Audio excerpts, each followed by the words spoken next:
آگے عبادات کے اندر آپ دیکھ لیں، ہفتے والے دن عبادت کا کرنی تھی، انہوں نے اس کی بجائے ہیلے بہانوں کے ساتھ مچھلیاں پکڑنا شروع کر دی۔ جہاں تک معاملات کا معاملہ ہے تو معاملات کے اندر بھی انہوں نے اپنے نظریے اور سوچ کے مطابق چلنا شروع کر دیا۔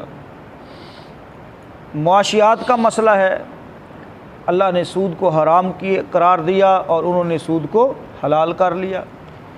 یعنی کوئی بھی شعبہ انہوں نے چھوڑا نہیں جس کے اندر انہوں نے من مرضی نہ کی ہو۔ پیچھے چند چیزیں تو ہم پڑھ کر آئے ہیں اور کچھ آج پڑھنے جا رہے ہیں، ترجمہ دیکھیں گے پھر بات سمجھ آئے گی۔ فرمایا وَأَخْذِهِمُ الرِّبَا، وَأَخْذِهِمْ، اخذ یاخذ کا مطلب ہوتا ہے پکڑنا، لینا، قابو کرنا۔ وَأَخْذِهِمْ، اور پکڑنا لینا، ہم ان کا، الربا سود۔ یہ واو جو شروع کے اندر آیا ہے اس آیت میں، یہ واو عاطفہ ہے، جیسے فَبِظُلْمٍ مِّنَ الَّذِينَ، یہ اس کے ساتھ اٹیچ ہوتا ہے، یعنی باوجہ ان لوگوں کا ظلم کرنا جو اہل کتاب ہیں، یہودی ہیں، ہم نے ان کے اوپر بعض حلال چیزیں حرام کر دی، تو ایسے ہی ان کے سود لینے کی وجہ سے، ان کے سود لینے کی وجہ سے، وقد، اور تحقیق، نہو، وہ منع کیے گئے تھے، عنہ، اس سے، یعنی حالانکہ یقیناً انہیں اس سے کیا کر دیا گیا تھا، منع کر دیا گیا تھا۔ وَأَكْلِهِمْ، اور کھانا ان کا، اموال الناس، لوگوں کے مال، بالباطل، باطل طریقے سے، لوگوں کے مال باطل طریقے سے کھانے کی وجہ سے بھی ہم نے ان کے اوپر بعض حلال چیزیں حرام کر دی اور ان کے دلوں کے اوپر مہر لگا دی اور ان کو راندہ درگاہ قرار دیا، یعنی جتنی بھی سزائیں ان کو دی گئیں وہ صرف کسی ایک گناہ کی وجہ سے نہیں، بلکہ ان کی زندگی ہر قسم کے گناہوں سے لبریز تھی۔ اور وہ میں نے آپ کے سامنے تمہید کے اندر یہ باتیں ذکر کر دی کہ نہ انہوں نے عقیدہ چھوڑا، نہ انہوں نے معاملات چھوڑے، نہ انہوں نے جو ہے معاشیات کو چھوڑا، کسی بھی چیز کو نہیں چھوڑا، اپنی من مرضی اس کے اندر ضرور کی ہے۔ تو یہاں پر اللہ رب العالمین نے دو باتوں کا ذکر کیا جو آج کا ہمارا سبق ہے، ایک تو ربا یعنی سود کا کھانا، اور دوسرے نمبر پر لوگوں کے مال باطل طریقے سے کھانا، یعنی جو معاشی سسٹم تھا ان کا، اس کے اندر جتنی بھی حدود و قیود اللہ نے مقرر کر رکھی تھی ان کا کچھ بھی پاس انہوں نے نہیں رکھا۔ وَأَعْتَدْنَا، اور تیار کر رکھا ہے ہم نے، لِلْكَافِرِينَ، کافروں کے لیے، منہم، ان میں سے، عذابًا علیما، دردناک عذاب، کافروں کے لیے ہم نے دردناک عذاب تیار کر رکھا ہے۔ لیکن الراسخون، لیکن راسخون، وہ جو پختہ کار ہیں، فی العلم، علم میں، منہم، ان میں سے، جن کا علم پختہ ہے، جنہوں نے کتاب کو اچھے طریقے سے پڑھا ہے، سرسری نہیں بلکہ گہرائی کے اندر جا کر جنہوں نے کتاب کو پڑھا، اپنی کتاب کو، تورات کو، زبور کو، انجیل کو، تو ان میں سے وہ جو لوگ ہیں نا، ان کی حالت قدرے بہتر ہے۔ دوسرے لفظوں میں، جو بندہ کتاب کے ساتھ جڑ جاتا ہے وہی ہدایت کے ساتھ بھی جڑ جاتا ہے۔ فرمایا لیکن الراسخون، اور لیکن پختہ کار لوگ، فی العلم، علم میں، منہم، ان میں سے، والمؤمنون، اور وہ جو مومن ہیں، یؤمنون، وہ ایمان لاتے ہیں، بما، ساتھ اس کے، انزل، جو اتارا گیا، الیک، آپ کی طرف، وما، اور جو انزل، اتارا گیا، من قبل، کا آپ سے پہلے، یعنی ایمان والے آپ پر نازل ہونے والی وحی پر بھی ایمان رکھتے ہیں، اور آپ سے قبل جتنے بھی انبیاء آئے اور ان پر وحی کا سلسلہ رہا اس پر وہ ایمان لاتے ہیں۔ والمقیمین الصلاۃ، اور خاص کر نماز ادا کرنے والے، والمؤتون الزکاۃ، اور جو زکوٰۃ دینے والے ہیں، والمؤمنون، اور جو ایمان رکھتے ہیں باللہ اللہ پر والیوم الآخری اور آخرت کے دن پر، اولئک یہی لوگ ہیں سنؤتیہم ان قریب دیں گے ہم ان کو اجرا عظیما بہت بڑا اجر، بہت بڑا اجر ان کو عطا کریں گے جن کے اندر یہ خوبیاں ہوں گی۔ کون کون سے لوگ؟ جن کا جو کتاب کے ساتھ جڑ گئے، علم کے اندر پختہ کار ہیں، اور پھر صرف علم کے اندر پختہ کار نہیں بلکہ ان کا عمل بھی مضبوط ہے، ان کا عمل بھی مضبوط ہے، اللہ پر ایمان، اور اسی طرح سے آپ پر نازل ہونے والی کتاب اور آپ سے پہلے نازل ہونے والی کتابوں پر ان کا ایمان، نماز قائم کرتے ہیں، زکوٰۃ ادا کرتے ہیں، تو اللہ اور آخرت پر یقین رکھتے ہیں، یہ لوگ جو علم کے طور پر بھی پختہ ہیں اور عمل کے طور پر بھی پختہ ہیں، تو فرمایا ان کو اللہ تعالیٰ اجر عظیم عطا فرمائے گا۔ ترجمہ دوبارہ سے دیکھیں، وَأَخْذِهِمُ الرِّبَا، اور ان کے سود لینے کی وجہ سے، وَقَدْ نُهُوا، حالانکہ یقیناً انہیں اس سے روکا گیا تھا، منع کیا گیا تھا، عنہ اس سے، وَأَكْلِهِمْ اور کھانا ان کا، اموال الناس لوگوں کا مال، بالباطل باطل طریقوں سے لوگوں کے مال کھانے کی وجہ سے ہم نے ان کے اوپر بعض حلال چیزیں حرام کر دی، راندہ درگاہ قرار دیا، ان کو بندر خنزیر بنایا دنیا کے اندر اور آخرت میں، وَآتَدْنَا اور تیار کر رکھا ہے ہم نے، لِلْكَافِرِينَ ایسے کافروں کے لیے، منہم ان میں سے، عذابًا علیما دردناک عذاب ان لوگوں کے لیے تیار کر رکھا ہے۔ جرائم ان کے ہم نے پڑھ لیے کہ کن لوگوں کے لیے جن کے کرتوت کیسے ہیں، ان کے لیے اللہ تعالیٰ نے دردناک عذاب تیار کر رکھا ہے۔ اب اللہ کا قانون ہے کہ جہاں جنت کا ذکر ہوتا ہے وہاں جہنم کا ہوتا ہے، جہاں جاہلوں کا ذکر ہوتا ہے وہاں علم والوں کا ذکر ہوتا ہے، یعنی مقابلتاً کمپیریٹیولی اللہ رب العالمین آیات کو لے کر چلتے ہیں۔ تو صاف ظاہر ہے جب دردناک عذاب کی بات آئی ہے تو دردناک عذاب کن لوگوں کے لیے ہوگا، تو وہاں پر بہت بڑا اجر عظیم، کامیابی، فلاح ان لوگوں کا ذکر بھی کرنا چاہیے تھا، تو وہ ذکر اس آیت کے اندر ہے۔ فرمایا لیکن الراسخون، لیکن جو پختہ کار ہے، فی العلم علم میں، منہم ان میں سے، والمؤمنون اور وہ جو ایمان لاتے ہیں، یؤمنون والمؤمنون اور جو مومن ہیں، یؤمنون وہ ایمان لاتے ہیں، بما انزل ساتھ اس چیز کے جو نازل کی گئی، الیک آپ کی طرف، وما انزل اور جو نازل کی گئی، من قبلک آپ سے پہلے، والمقیمین الصلاۃ اور جو خاص کر نماز ادا کرنے والے ہیں، والمؤتون الزکاۃ اور جو زکوٰۃ دینے والے، والمؤمنون اور جو ایمان رکھتے ہیں باللہ اللہ پر، والیوم الآخر اور آخرت کے دن پر، اولئک یہی لوگ ہیں، سنؤتیہم ان قریب ہم دیں گے ان کو، اجرا عظیما بہت بڑا اجر۔ محترم بھائیو، یہود ہوں یا نصارہ ہوں، جیسا کہ انہوں نے ہر شعبہ زندگی کے اندر اپنی من مرضی کی،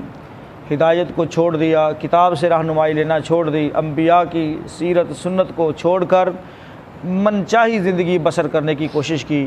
ان کی ایک ہلکی سی جھلک ہم نے یہاں تک پڑھ لی ہے کہ کیسے وہ نئے نئے طریقے اور من مرضیاں دین کے اندر کرتے تھے۔ جہاں تک معاشیات کا معاملہ ہے، آج بھی ان کی تورات میں جتنی بھی بچی کچی، حالانکہ یہ تحریف شدہ ہے، اس تورات کے اندر بھی اور اس انجیل کے اندر بھی آج بھی سود کی حرمت کے الفاظ اور سود کی حرمت کی جو ہے آیات موجود ہیں، لیکن انہوں نے اس کو کئی قسم کے معنی پہنا کر ان کو، بلکہ زیادہ تر تورات اور انجیل یہود و نصارہ چونکہ اس وقت بھی موجود ہیں، تو انہوں نے ان آیات کو معنی ہی جو ہے وہ چینج کر کے رکھ دیا ہے۔ اصل عبرانی زبان کی جو تورات اور زبور ہے یا انجیل ہے، ان کے اندر آج بھی سود کی حرمت کی آیات موجود ہیں۔ اور پھر انہوں نے ایک کام جو ظلم کیا وہ یہ کہ کتاب جو آسمانی ہدایت ہے، جو انسان کو زندگی کے ہر موڑ پر رہنمائی فراہم کرتی ہے، انہوں نے اس کو بند کر کے بالکل الگ کر دیا، دنیا کا سسٹم بالکل کیا کر دیا، الگ کر دیا۔ جیسے حکمرانی ہے اور دیگر قوانین وغیرہ بنانا، یہ اختیار انہوں نے پارلیمنٹ کو دے دیا۔ گویا کہ پارلیمنٹ کو انہوں نے رب کے مقابلے کے اندر کھڑا کر دیا، اور جو قوانین انسانیت کی فوز و فلاح کے اللہ رب العالمین نے نازل کیے تھے، اس کو اٹھا کر انہوں نے عبادت خانے کے اندر رکھ دیا، اور یہ دنیا ہی الگ بنا دی، یہ دنیا ہی الگ بنا دی۔ اور انہوں نے اس سسٹم کو ہمارے اوپر بھی اپلائی کیا، مسلمانوں کے اوپر بھی اپلائی کیا کہ مسلمان کتاب اللہ کو لے کر مسجد مدرسے کے اندر بند ہو جائے، اور باقی جو زندگی کے شعبے ہیں ان کے اندر سسٹم نظام جو ہے وہ ہمارا چلے، اور اس کے اندر وہ 100% کامیاب کہہ لیں کہ چلے 100% نہ کہیں تو 99% ضرور کامیاب ہو گئے ہیں۔ اور انہوں نے سارے معاملات قرآن مجید سے ہٹ کر، جیسے انہوں نے اپنی اپنی کتابوں سے ہٹ کر کیے ہیں، ہمارے اندر بھی ایسے ہی ہمیں کتاب کو بائی پاس کرنے کا اشارہ کیا، بائی پاس کرنے کی ہماری تربیت کی کہ کتاب کو، قرآن کو کیسے بائی پاس کرنا ہے اور پھر کیسے دنیا کو چلانا ہے۔ اس میں انہوں نے سب سے پہلے سود کو حلال قرار دیا، یعنی سود کو اپنایا اور سسٹم بنا دیا، اور پھر ہمارے اوپر بھی اس کو مسلط کر دیا، اور ہم نے بھی اس کو اڈاپٹ کر لیا، اور آج آپ دیکھ لیں کہ سود سے ذرہ برابر بھی ہم آگے پیچھے نہیں ہوتے، بلکہ سود کو ہی اپنی زندگی سمجھتے ہیں۔ اور پھر اللہ رب العالمین نے فرمایا وَأَكْلِهِمْ أَمْوَالَ النَّاسِ بِالْبَاطِلِ، لوگوں کے مال باطل طریقے سے کھانا۔ تو باطل طریقے سے کھانے سے مراد ایک تو سود ہی، دوسرا کئی اور ناجائز طریقے ذرائع بھی ہیں، جس کے اندر آپ دیکھ لیں کہ چوری کے ذریعے ہے، اسی طرح سے ڈاکے کے ذریعے، اور اس کے ساتھ ساتھ رشوت ہے، جوا ہے، یہ سارے وہ طریقے ہیں جو ناجائز طریقے سے لوگوں کے مال کھانا میں آتے ہیں۔ اور اللہ رب العالمین نے واضح فرمایا ہے، یاد رکھیے گناہ کی 2 اقسام ہیں۔ پہلے نمبر پر ہے مخلوق پر ظلم کرنا، مخلوق پر ظلم کرنا، اور دوسرے نمبر پر ہے حق سے اعراض کرنا۔ جو مخلوق پر ظلم کرتا ہے، یاد رکھیے وہ حق سے بھی بھٹک جاتا ہے، یعنی حق سے اعراض کرنے والا شخص لازمی طور پر کسی نہ کسی جگہ پر مخلوق کے اوپر ظلم کرنے والا ہوگا۔ اور اس سے بڑھ کر مخلوق پر ظلم کیا ہو سکتا ہے کہ ان کے مال باطل طریقے سے، نئے نئے طریقوں سے کھانے کی کوشش کرنا۔ تو اللہ رب العالمین نے فرمایا وَبِصَدِّهِمْ عَنْ سَبِيلِ اللَّهِ، جو پچھلی آیات کے اندر ہم پڑھ کر آئے تھے، تو اس میں مخلوق پر ظلم کی طرف ہی اشارہ ہے، باقی کا تعلق اعراض عن الحق سے ہے، یعنی اللہ رب العالمین کی باتوں کو چھوڑ دینا، حق سے اعراض کرنا، اور جو حق سے اعراض کرتا ہے وہ کبھی بھی فلاح نہیں پا سکتا۔ آگے اللہ رب العالمین نے آیت نمبر 162 کے اندر حق کیا ہے اور حق پر چلنے والے کون ہوتے ہیں ان کا تعارف کروایا ہے باقاعدہ طور پر، کہ وہ ایسے نہیں بلکہ وہ پختہ کار ہوتے ہیں، اسٹڈی ان کی ہوتی ہے، وہ پڑھتے ہیں، دیکھا دیکھی نہیں، باپ دادا کے دین پر نہیں، جیسا کہ ہمارا بھی بہت سارا سسٹم جو ہے وہ اسی کے اوپر چل رہا ہے۔ یہ جی کیا ہے، یہ جناب ہم نے اپنے باپ دادا کو دیکھا ہے، اور جی سارے لوگ ہیں جی لگے نہیں محترم بھائیو، سارے لوگ کنویں میں گریں گے تو ہم نہیں گریں گے، یہ تہیہ کر لیں۔ کیوں؟ اللہ رب العالمین نے نجات پانے والے لوگوں کی یہ نشانی بتائی ہے کہ وہ علم کے اندر کیا ہوتے ہیں، پختہ کار ہوتے ہیں، اور صرف علم کے اندر نہیں بلکہ عمل کے اندر بھی۔ یاد رکھیے عمل کے بغیر علم جو ہے وہ روشنی نہیں بن سکتا۔ روشنی علم کب بنتا ہے؟ جب اس علم کے مطابق بندے کا عمل ہوگا، پھر جا کر وہ روشنی بنے گا، لائٹ کا کام دے گا۔ تو اللہ رب العالمین نے یہاں پر صرف علم کی بات نہیں کی، بلکہ علم کے ساتھ ساتھ اللہ رب العالمین نے عمل کی دعوت بھی دی ہے، اور کامیابی کے لیے عمل کا ہونا ضروری ہے۔ تو علم کے اندر پختہ کار، یعنی وہ سنی سنائی باتوں پر دیکھا دیکھی نہیں چلتے، بلکہ خوب تحقیق کر کے اس کی گہرائی کے اندر جا کر اور پھر اپنے عمل کو پختہ کرتے ہیں۔ اور عمل کے اندر سب سے پہلے اللہ پر ایمان ہے، عقیدہ توحید ہے، پھر رسالت ہے، جو کہ اللہ تعالیٰ نے فرمایا آپ کی طرف نازل کیا گیا، آپ سے پہلے انبیاء کی طرف نازل کیا گیا، اس کا تعلق رسالت کے ساتھ ہے۔ اللہ پر ایمان یعنی توحید، دوسرے نمبر پر رسالت، اور پھر اس کے ساتھ نماز، زکوٰۃ۔ ہاں جی، آپ دیکھیں نا کس ترتیب کے ساتھ اللہ رب العالمین نے اعمال کو سیٹ کیا ہے، اعمال کی جو ترتیب لگائی ہے بڑی شاندار ہے، عقائد اور پھر ساتھ ساتھ پریکٹیکل۔ اور اس کے اندر نماز ہے، زکوٰۃ ہے، اور پھر آخر کے اندر پھر اللہ رب العالمین نے عقیدے سے متعلق، یعنی ہمارا کنسیپٹ کیا ہے، اللہ کے متعلق کیا ہے، آخرت کے متعلق کیا ہے۔ بہت لوگ آپ کو ملیں گے جن کے اندر جو بہت باتیں کرنے والے ہوں گے، علم ان کا بڑا ہوگا، ان کے پاس نالج بہت زیادہ ہوگا، معلومات ان کے پاس بہت زیادہ ہوگی، لیکن عمل میں بالکل کورے ہوں گے، کنسیپٹ میں کلیئر نہیں ہوں گے۔ قیامت کے متعلق ان کو ابہام ہوگا، اللہ کے بارے میں ان کو ابہام ہوگا، یہ کمیونسٹ، یہ دہریے، یہ محترم بھائیو اسی خبط کے اندر مبتلا ہے۔